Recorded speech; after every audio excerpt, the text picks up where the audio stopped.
Olá, pessoal! Vamos retomar então o nosso curso de geometria descritiva.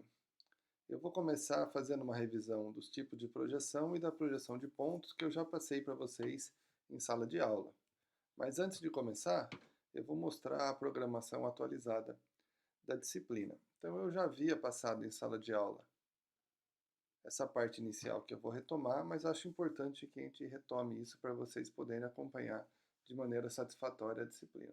Então vejam que eu atualizei as horas aula de cada tópico, ou cada módulo aqui da disciplina, e eu tirei as avaliações, os campos que interferiam na nossa disciplina e atribuí um conjunto de horas referentes a cada um desses tópicos, somando total aqui de 60 horas. Então não vai ser cobrado que vocês permaneçam online ou comprovem as horas de cada um desses tópicos, mas que vocês acompanhem através da entrega de alguns exercícios. E eu vou julgar também o quanto eu passo de material teórico para vocês para compor essas horas de aula. Então entreguem os materiais para vocês poderem receber como se fosse presença referente a esses tópicos. Eu cortei desse vídeo aqui, para ele não ficar muito longo, boa parte da teoria da parte básica da disciplina, mas vocês encontram isso no PDF que eu vou deixar lá no sistema, né? Eu deixei esse slide aqui para mostrar que também eu vou, sempre que possível, colocar alguns materiais de apoio para vocês estudarem, como por exemplo essa apostila de geometria descritiva do pessoal da Universidade Federal da Bahia. Então os slides teóricos, essa parte introdutória, o texto deles eu retirei dessa apostila, então estou dando crédito para o pessoal aqui. Mas, como está destacado aqui embaixo, o material das aulas que eu vou passar para vocês, os exercícios, esses vídeos que eu vou gravar, esse material é suficiente para vocês estudarem e aprenderem a disciplina, vocês não vão ter que conseguir nenhum outro material para acompanhar.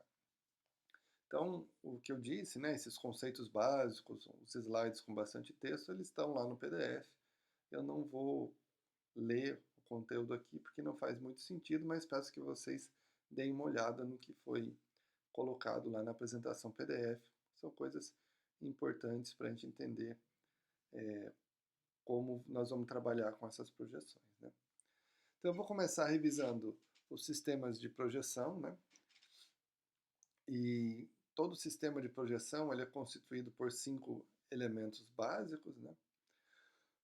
Um deles é o objeto, que é o objeto que a gente quer representar. Então, nessas aulas iniciais vai ser um ponto que a gente vai trabalhar com ele. Nós temos a projeção, que é a representação desse objeto. Então, são os desenhos que a gente vai fazer ao longo da disciplina, como o nosso objeto está representado. E para a gente poder representar esse objeto, a gente tem que ter o centro de projeção, que é como se fosse o ponto de observação. A gente vai ver isso melhor nos, nas figuras que tem aqui na projeção, na apresentação. Nós temos as linhas de projeção ou as projetantes. E temos, por fim, o plano de projeção, onde o nosso objeto, o que a gente quer representar, né? Então, onde o objeto que a gente quer representar será projetado. Esse é o plano de projeção. Então, desse centro de projeção aqui em cima, partem as linhas de projeção ou a projetante. Veja que está a setinha indicando ela aqui. E essa linha de projeção ou projetante, ela liga o centro de projeção, que é como se fosse o centro de observação, até o nosso objeto. Nesse exemplo aqui eu peguei o ponto A, e traz a representação desse objeto ou a projeção dele, então, projeção do objeto, no nosso plano de projeção. Então vejam que nesse exemplo aqui, o centro de projeção está próximo dos nossos objetos aqui, dos pontinhos, e essas linhas de projeção ou projetantes, elas são cônicas entre si. Então, nesse tipo de projeção chamada projeção cônica ou central, a projeção do nosso objeto está deslocada em relação a posição inicial do nosso objeto. Então, se a gente unir esses três pontinhos e formar um triângulo, a gente vai poder observar que a forma do triângulo mudou aqui na projeção, ele ficou maior aqui embaixo. Então, a gente ampliou esse triângulo.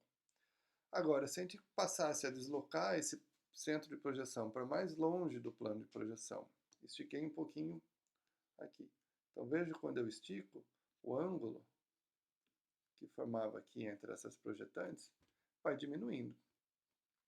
Então, se eu esticar ele mais um pouquinho, vai diminuir mais ainda. Então, aos poucos, essas linhas de projeção vão tendendo a ficar paralelas entre si. Então, chegamos a um outro tipo de projeção, chamada de projeção cilíndrica ou paralela. E nessa projeção, as linhas de projeção são paralelas entre si, porque o centro de projeção, destacado aqui em cima, ele vai para o infinito. Então, como nesse desenho aqui que eu fui esticando ela para andar longe o ponto de projeção e as retas foram tendendo a ficar paralelas, quando o centro de projeção está no infinito, essas linhas ficam paralelas entre si. Isso faz com que, se a gente desenhar o triângulo unindo esses três pontos, então desenhou um triângulozinho ali, a projeção dele no nosso plano de projeção vai manter a forma e a área, portanto a área desse triângulo. Todavia, essas linhas de projeção, essas projetantes, não estão fazendo 90 graus com o plano de projeção. Então ela é chamada de projeção cilíndrica oblíqua. Então as linhas de projeção projetantes são paralelas, a gente mantém a forma do nosso objeto representado, mas a posição dele no espaço é deslocada. Outro tipo de projeção cilíndrica, e mais interessante para a gente, é a cilíndrica ortogonal. Então, o centro de projeção continua no infinito. Então, as linhas de projeção, ou projetantes, elas estão paralelas entre si, mas, além disso, essas linhas de projeção estão fazendo 90 graus com o nosso plano de projeção. Então, isso é interessante porque, pensando novamente nesse triângulo que a gente pode desenhar unindo os três pontos, esse triângulo representado no nosso plano de projeção, ele mantém a sua forma e mantém a posição. Então, a projeção cilíndrica ortogonal é a projeção que preserva o maior número de propriedades do objeto que a gente quer representar. Então, aqui tem os três tipos de projeção representada, né? Então, a mais interessante para se preservar o maior número de propriedades do objeto é a cilíndrica ortogonal e vai ser esse tipo de projeção que a gente vai utilizar na aula. Então, se a gente olhar aqui, esse é o nosso objeto a ser representado e ao lado, no plano de projeção, nós temos a representação dele e ele está preservando, esse tipo de projeção preserva as propriedades. As outras são interessantes também, não para a nossa disciplina, mas com a cilíndrica oblíqua, que é essa aqui, a gente pode ver que a gente consegue transladar, mudar a posição no espaço do objeto representado. E nesse tipo aqui a gente consegue ampliar o objeto, a projeção dele no plano fica ampliada. Que, como eu disse em sala de aula, é o que o projetor de multimídia, o projetor de slides, faz, que está pendurado ali no teto. Então, na disciplina, nós vamos utilizar o chamado método de projeção mongeana, ou projeção de Monge, que foi a pessoa que inventou, né? Então, toda a geometria descritiva está baseada nesse tipo clássico de projeção, onde nós vamos utilizar um plano horizontal de projeção e um plano vertical de projeção. Então, para poder representar tridimensionalmente os objetos, nós vamos precisar de dois planos de projeção. Então, o plano horizontal a gente vai chamar de π1 e o plano vertical a gente vai chamar de π2.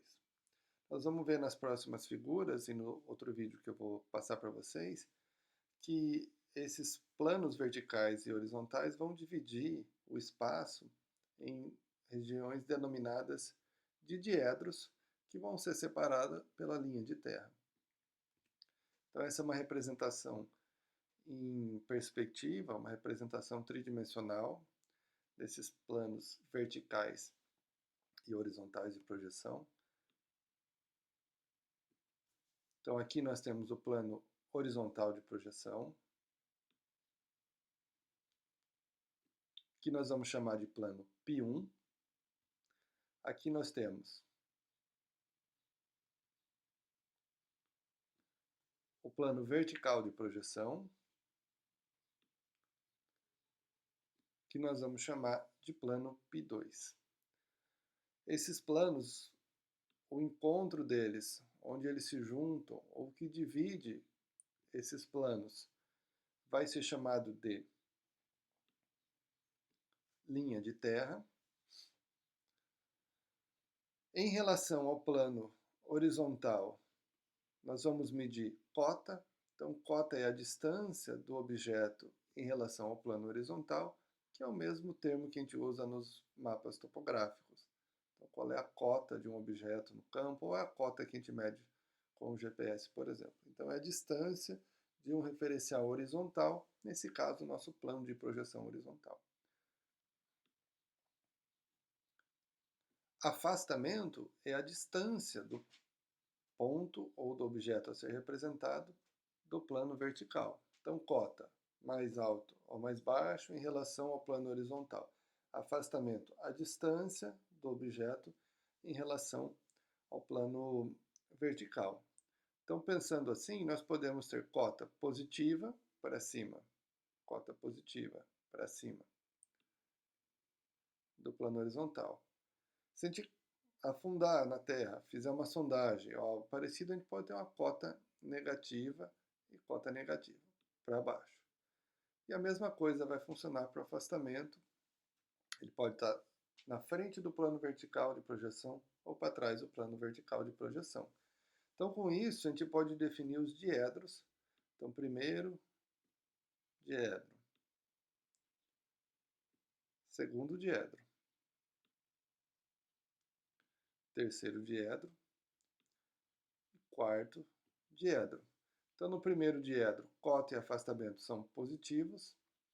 No segundo diedro, o afastamento é negativo, porque o objeto a ser representado está atrás do plano vertical, mas a cota ainda é positiva.